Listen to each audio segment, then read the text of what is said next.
Hello, I'm Curry Blake, General Overseer of John G. Lake Ministries. We want to welcome you to today's broadcast of Dominion Life Now. Not Dominion Life tomorrow or yesterday, Dominion Life Now. In Genesis chapter 1, verse 26, God said, "Let them, man, have dominion." And then, of course, he tells us in Colossians that we are to give thanks to God, and thanks be unto God, which always causes us to triumph in Christ Jesus. So we are here to teach you about Dominion Life Now. Every broadcast we do, it is geared toward teaching and training and equipping you to live the Dominion life, which is the life Jesus died to give you. And so we're going to be talking today about John G. Lake, and that's why I wanted to emphasize from the very beginning. Even though we're talking about John Lake, we want to emphasize certain points that will help you live a Dominion life. This is not just a historical thing. We're not building a shrine to a man. I know it may look like it, but we just gathered our materials so that we can share these with you because they are historical, and we respect him for the work that he did and the great work that he did, especially in South Africa. And so we want to share these with you, but we always remember, John Lake didn't die for us. He didn't die on the cross. He didn't bear those stripes. We are here in the name of Jesus Christ. He is the Lord. He is the one that bore those stripes for us.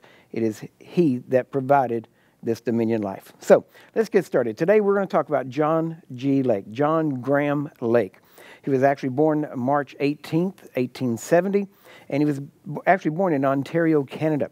At the age of 16, he moved from Canada with his family and with many of his brothers and sisters. He actually had 16 brothers and sisters, and he moved to the United States.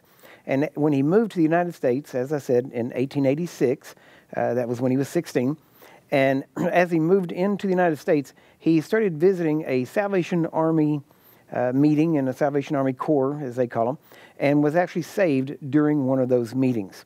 And he was always very willing to give credit to the Salvation Army and for their fire for souls and evangelism. And so at 16, he began noticing that even with his 16 brothers and sisters, they began dying. Each one had sickness and disease, and he saw this train of sickness, as what he called it. It was as if a train of disease and sickness came through his family. Then as he progressed on in age and started to grow, he actually was married at age 21, and he had actually gone through some other schooling, and we'll talk about all these more in depth. But today I just want to get to some of the highlights and some of the main points about his life so you get an overall understanding. And when he was married to his wife, Jenny Stevens was an amazing woman of God, very strong woman. And whenever he married her, shortly thereafter, he started noticing that an illness was beginning to kill her. And they found out what it was. It was congenital heart disease. And as she was dying, by this time they had moved near Zion, or near Chicago is actually the city. Zion was actually the church of John Alexander Dowie. And many of Lake's brothers and sisters had actually started going to John Alexander Dowie's church and to be prayed for, because Dowie was the only person at that time was getting phenomenal results in healing. Dowie essentially brought healing back into the church in a strong way. And by this time now, I do want to emphasize, 8 of his 16 brothers and sisters, 8 of John G. Lake's 16 brothers and sisters, by this time had died due to sickness and disease. So you can see that sickness and disease was a big part of their life. And it really was this that actually started to develop a real hatred for sickness and disease in John Lake's life. Now, during this time, as I said, his wife began getting weaker and weaker, and she was dying. And so they decided to send a telegram to John Alexander Dowie to ask for prayer. And so they sent the telegram and basically just told him the details of the case. And Dowie sent back a telegram to John Lake, which said this: "I am praying she will live." Just those 6 words. And John Lake said, "You would never imagine the impact that those words had on me." And so they all gathered around Jenny's bed, and they knew that Dowie prayed every day about 9:30 in the morning. And so when they gathered around her bed the next morning, they prayed. And Jenny looked at the clock, and when it hit 9:30, she said, "You know, it's 9:30, so Dowie must have prayed, so I must be healed." And she got out of bed and found that she was healed. Now, this was a major impact in John Lake's life and in his future. Because after that, he made a statement. And now notice this statement. And again, we're telling you this not to build up John Lake. He was just a man. He was a good man of God, but he made mistakes. And we'll even point some of those out. But the main thing is, at this point in time, he said, I'm going to move to Zion, talking about Dowie's church in Chicago. He said, I'm going to move to Zion so that I can study divine healing, so that I can practice it and teach it. Now notice, they were seeing some results in praying for people, but it was this time whenever he made this decision to move there and go there and actually study it. He wasn't walking down the street one day and God looked over the balcony of heaven, as we often say, and said, oh, there's a man, John Lake, whose name just means miracles, so I'm just going to dump some anointing on him. Beloved, it wasn't that way. John Lake went after it. He pursued truth. He pursued the reality of the power of God, and God answered because John Lake learned how to walk in faith concerning healing and miracles. Now, those very same things, I'll just go ahead and tell you right now, we have learned those same secrets. And they're not secret anymore because we're sharing them everywhere we go. We're telling everyone because we are training and equipping, and we are, as we often say, we have the same message, the same power, with the same results. And so, beloved, we have seen the same miracles. You know, there have been many books about John Lake's life written, different stories and different things. Many things have been very inaccurate. There's been some good details, but a lot of things have been left out. And there has never been a book written about John Lake that was written by a person who actually walked in the power of God and had done some of the same things that John Lake accomplished.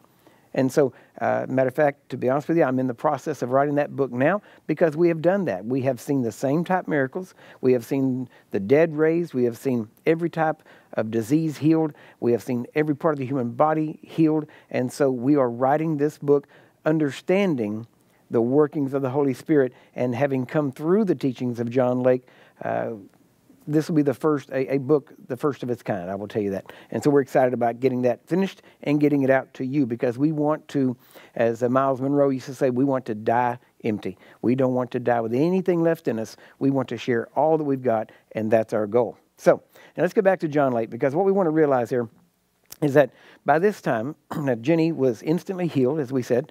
And so whenever she was healed, then she got out of the bed, and there was so many other healings that took place. Matter of fact, once she was actually shot by her son, 4-year-old Otto, came up behind her. They were at a friend's house, and somehow he found a gun in the house and walked up behind her and thought it was a play gun and actually shot her in the back.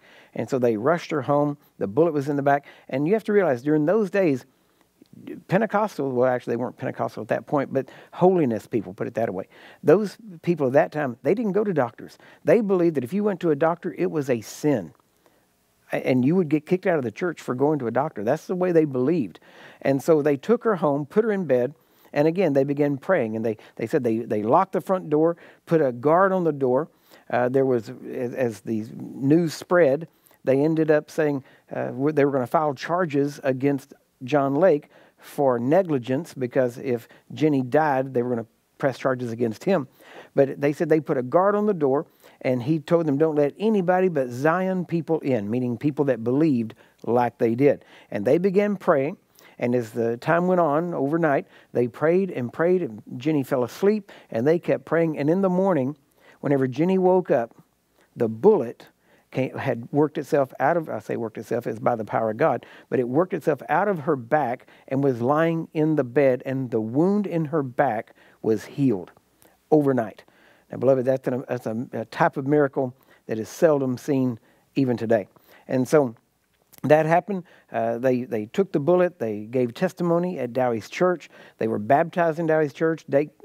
Lake became a deacon in Dowie's church and began baptizing people in Lake Michigan. And so there was a lot of activity going on. And remember, all of this was before the great outpouring of the Holy Spirit, before the second great day of Pentecost, which happened in January of 1901. This was in 1898, actually, when all these things started happening. And so there is a lot things that happened like that. just miracles of healing way before anyone received what we know of as the baptism of the Spirit, before anyone was speaking in other tongues, any of those kind of things. And it just shows that if you read the Word of God, get faith in the Word of God, then the Word of God will work. And all these things they did by faith in the Word of God. And so later on, they did move up into Zion, Illinois. Dowie had built a city there, had gone and bought land, and Lake and his family moved there. And there were a lot of people in Zion during that time. F.F. Bosworth, who wrote Christ the Healer, was actually in Zion. Many other people. Gordon Lindsay, that founded Christ for the Nations Institute right there in Dallas, Texas, was born in Zion, Illinois. And his parents lived there for many years before they moved out to Portland, Oregon. And so Lake and Bosworth and all these guys, all these early Pentecostals were friends.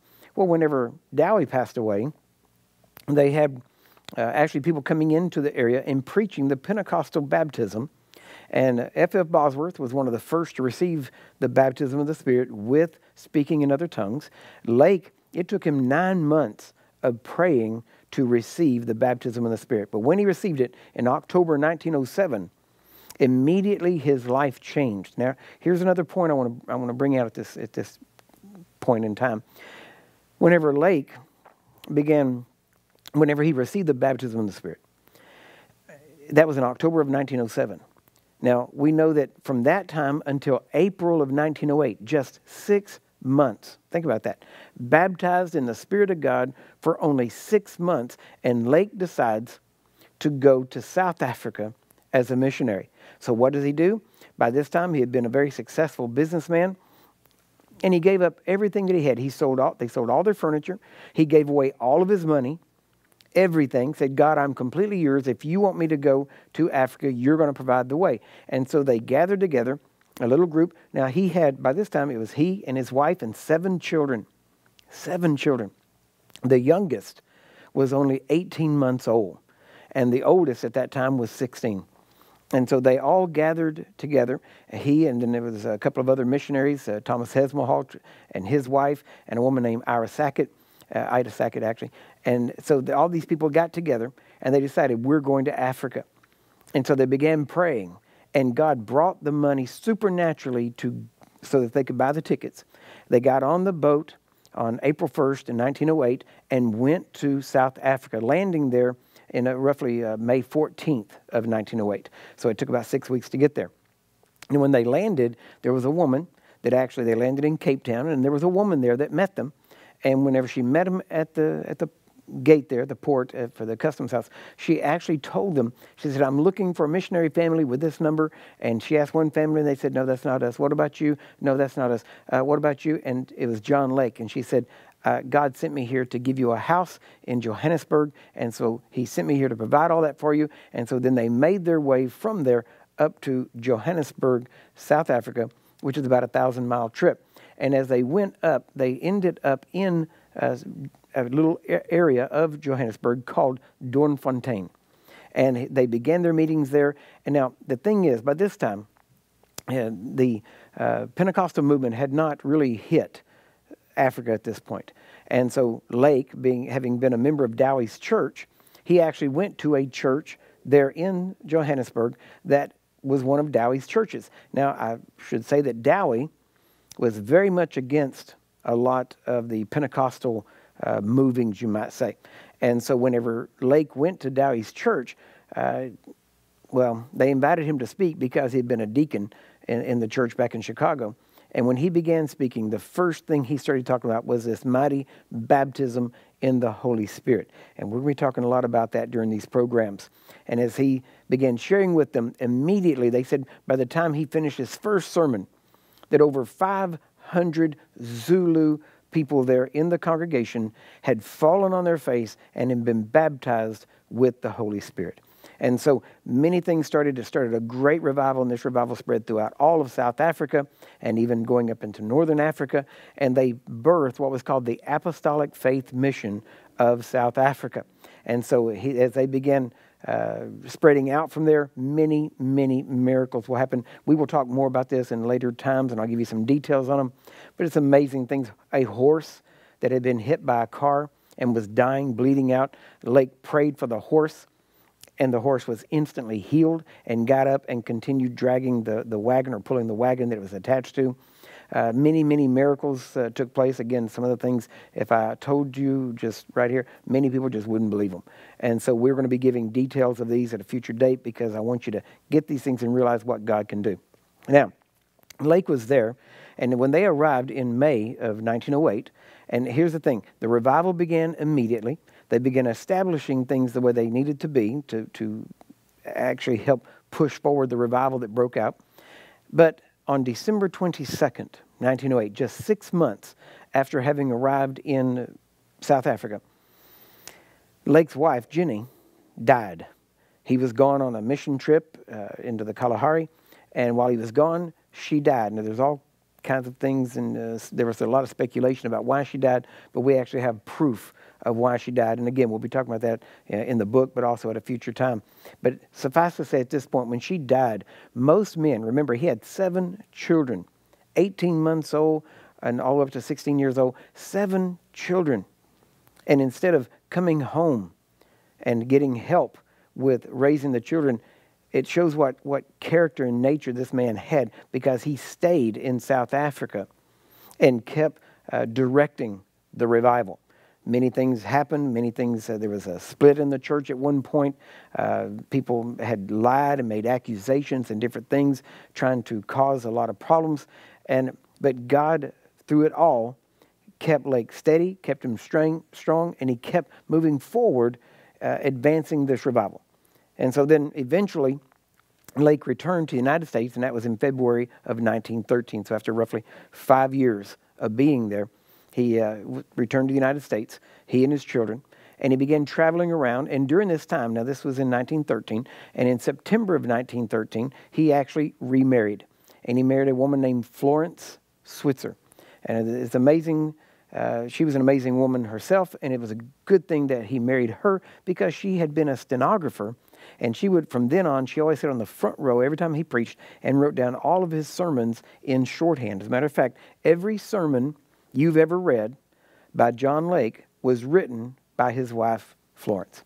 And so we have a great debt of gratitude that we owe this woman. And so he married her in September of 1913, and then stayed in the central and in even the eastern area, ministering in Washington. And then in April of 1914, he went to Hot Springs, where the Assemblies of God was founded. He was at those founding meetings, and his picture was taken with him sitting there with Florence. He never became a member of the Assemblies of God, and there were certain reasons for that. But he was there, and then after that, he traveled, and he got on a train and ended up in Spokane, Washington. Now, while he was in Spokane, this is what most people hear about, is that he opened his now world-famous healing rooms. And it's funny because he didn't emphasize that part. They just called them the healing rooms. What he emphasized was Lake's Divine Healing Institute. So when people talked about going and getting healed, they would go to Lake's Divine Healing Institute. And the healing rooms were a part of those. And as you can see, we have many of the different posters and different things. These were all full-page newspaper ads that were taken out in Spokane, some in Spokane. Later on, he moved to Portland, Oregon, and some were from Portland also. We can see here the church at Spokane. It shows 1,387 personal interviews, meaning those are the people that they actually ministered to, laid hands on, prayed for during this time. And it gives the address here. It also talks about Lake's Divine Healing Institute here. Now, this was actually the one from Spokane, Washington. And then if you see in the very front here, we also have Lake's Divine Healing Institute, which was part of the church at Portland. So you can tell. Now, he was in Spokane from end of 1914 until May of 1920. And during that time, he actually had the healing rooms in several different buildings. And in these different buildings, they moved a couple of times there. And we'll get onto all these details that we want to share with you. But right now, we're just kind of bringing you up to date with his overall life. And whenever he opened these different buildings, where the healing rooms were basically conducted, we might say, that during that time he trained, especially in Spokane, we know that he trained 16 men and women. And he trained them in to become what he called divine healing technicians. divine healing technicians. Why? Because he trained them how to minister healing in a way that would allow them to meet the need of any person, regardless of the disease. They were technicians. They were like specialists in this area. And so they ministered to people, and during a 5-year period from 1915 to 1920, just 5 years, they saw 100,000 confirmed healings.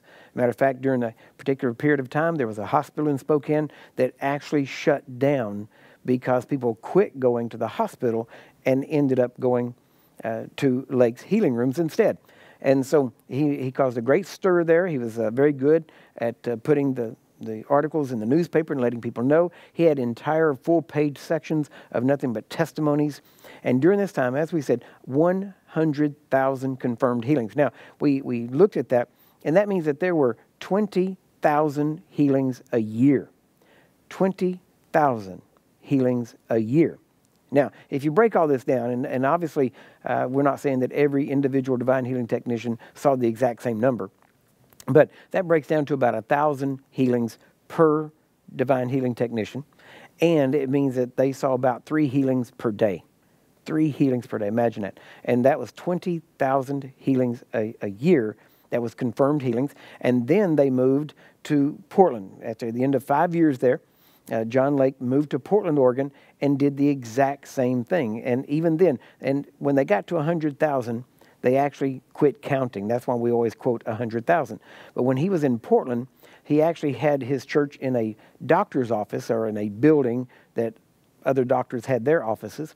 And these doctors would also confirm the healings. They would be tested, and then they would go get ministry, and then they would come back and be tested again, and the doctors would confirm the healing. So again, in a 5-year period from 1920 to 1925, then they would actually see another 100,000 confirmed healings. So again, same thing took place. Why? Because it was the Word of God. Now, from 1925, actually to about 1931, John Lake traveled through the West Coast, down the coast of California, conducting meetings and opening churches and planting churches and opening healing rooms. And he did this in Sacramento, in San Francisco, in Fresno, in Los Angeles. He preached in E.W. Kenyon's church, and then he went on down to San Diego, where he planted a church and opened healing rooms. And then he went from that across to Houston, Texas, where he planted a church with 1,000 people in the beginning. 800 of them were sick. At the end of 30 days, not praying for a single person, but only teaching the Word of God, out of that 800 people, 770 were healed. And all he had to do was pray for 30 other people. It shows the power of the Word preached to people in faith whenever the truth is taught. And so then after that, he had to go back to Spokane, Washington, where most of his family lived. And when he went back there, he actually started another church there. By that time, all of the healing rooms, everything had closed down. But he started another church and pastored that church from 1931 until he passed away in 1935, actually on September 16th, 1935. And so during this whole life period, you can see that his life was one of extreme vigor, that he had strong strength and that he kept moving, and he was always planting and always looking. He really does embody what we would call an apostolic nature and character, because he was never satisfied with just having a small flock and just teaching at a church. His vision was for the body of Christ as a whole, and he wanted to see the world converted, and he wanted to see the body of Christ grow up to look like Jesus. Now, I will tell you this just as a hint, the secret to what he did and the secret to the miracles he saw had a lot to do with the fact that he also understood Paul's revelation of who Christ was in him. And that's what we emphasize. Really, we've trained people all over the world in Lake's Divine Healing Technician training schools and seminars that we conduct all over, as I said. And it's always the same result. We're always training people, and they start seeing miracles in their own life. They see miracles of healing as they pray for people on the streets, in church, and everywhere. So it is really amazing to see how this truth is being carried on. And in the middle of all that, we can see that Lake's life is still producing. Now, he made a few mistakes, and we'll talk about those at a future time, but I want you to realize the main thing he left us was a tremendous love for the Word of God, and he kept saying, find out who Christ is in you and minister out of that life of who Christ is in you. That's really the secret, is finding out that it is no longer you that live, but Christ who lives in you, and understanding that it is Christ in you, the hope of glory, that allows the miraculous to happen around you. And so this is what we teach all over. And so I'm going to have to close now because our time is up. But we appreciate you tuning in, and we want to remind you, you were created for a dominion life. So in Jesus' name, right now, I bless you. I speak life and healing to you. And I say in Jesus' name, may you receive revelation and wisdom in the knowledge of God and in the knowledge of His Son, the Lord Jesus Christ.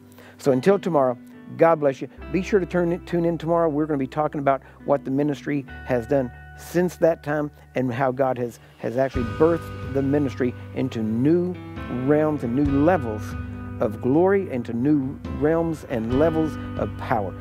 So tune in tomorrow. God bless you. See you then. We would like to thank our partners and friends for making today's broadcast possible. If you enjoyed today's message or would like more information and resources, please visit our website at jglm.org.